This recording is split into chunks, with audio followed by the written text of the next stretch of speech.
Assalamualaikum warahmatullahi wabarakatuh. Selamat siang adik-adik. Siang Ibu. Siang Ibu. Bagaimana kabarnya hari ini? Baik Ibu. Oke. Sebelum memulai pembelajaran, alangkah baiknya kita berdoa terlebih dahulu.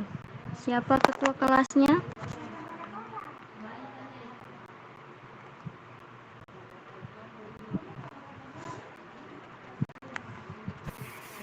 Fauzan Ibu. Oke.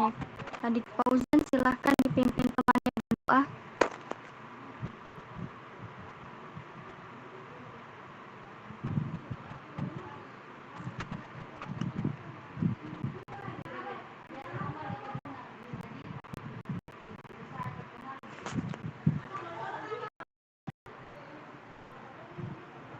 Untuk teman-teman semua sebelum kita masuk ke materi pembelajaran, marilah kita berdoa bersama-sama. Berdoa dimulai.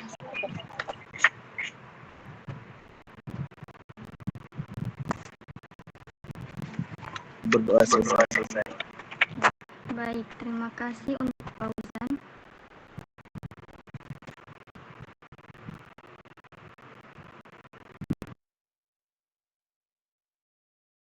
Ya, baik, pada hari ini kita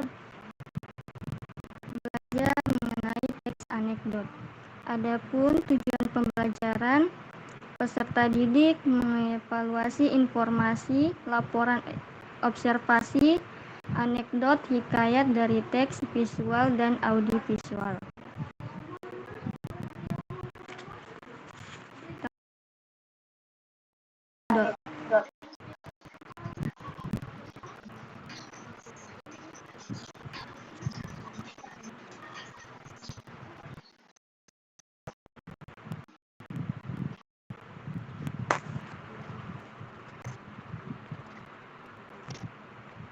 Kan Ibu jelaskan sedikit tentang teks anekdot adalah cerita singkat yang menyentil atau mengandung kritikan, tetapi dibungkus dengan bahasa atau cara penyampaian yang menarik, cerdas, dan memiliki kesan lucu.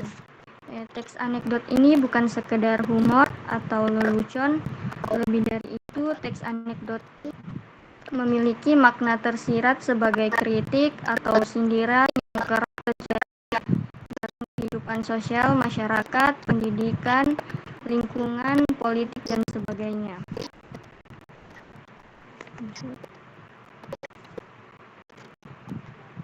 Oke, adapun contoh teks anekdot di sini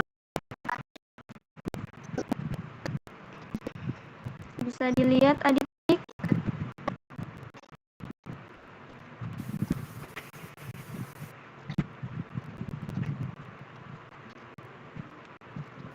Bisa Ibu.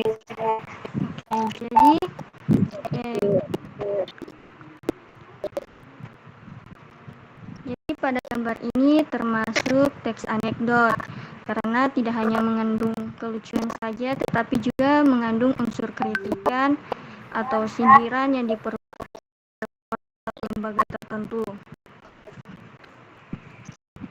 Selanjutnya kita masuk di tujuan teks anekdot.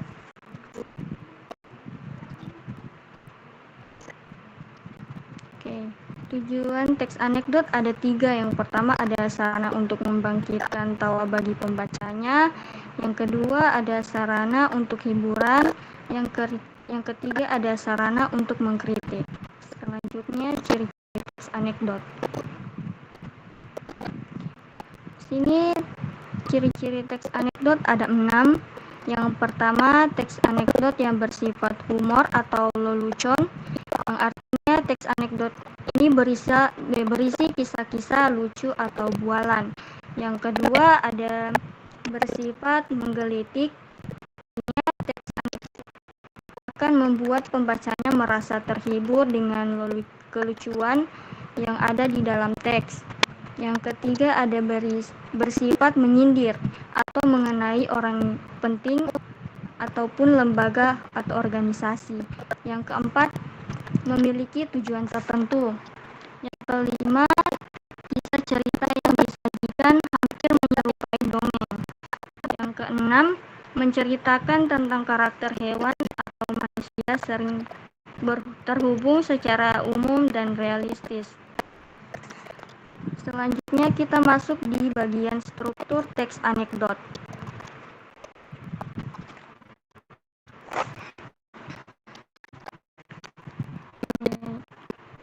Struktur teks anekdot ada 5. Yang pertama ada abstraksi. Ini adalah bagian pendahuluan atau bagian pembuka teks anekdot. Bagian ini berfungsi untuk menggambarkan isi teks secara singkat agar pembaca mengerti apa yang dimaksudkan. Yang kedua ada orientasi. Orientasi ini adalah bagian awal suatu kejadian atau saat cerita mulai bergulir. Penulis juga biasanya akan menggambarkan latar belakang peristiwa di bagian ini. Orientasi memiliki peran penting untuk menjelaskan penyebab timbulnya krisis, konflik, atau masalah utama pada teks anekdot. Yang ketiga ada krisis. Krisis adalah puncak cerita yang berisi konflik atau masalah yang terjadi pada karakter. Krisis juga dapat ditandai dengan adanya ketidakpuasan atau kejanggalan. Yang keempat ada reaksi. Reaksi adalah respon atau reaksi yang dilakukan oleh karakter setelah mengalami krisis.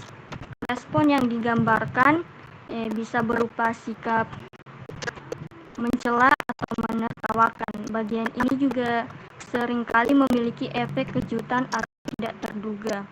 Yang terakhir ada koda.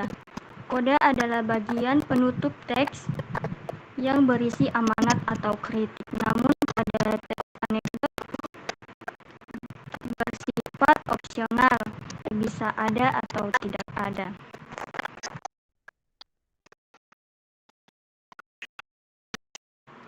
Baik adik-adik, ada yang ingin bertanya?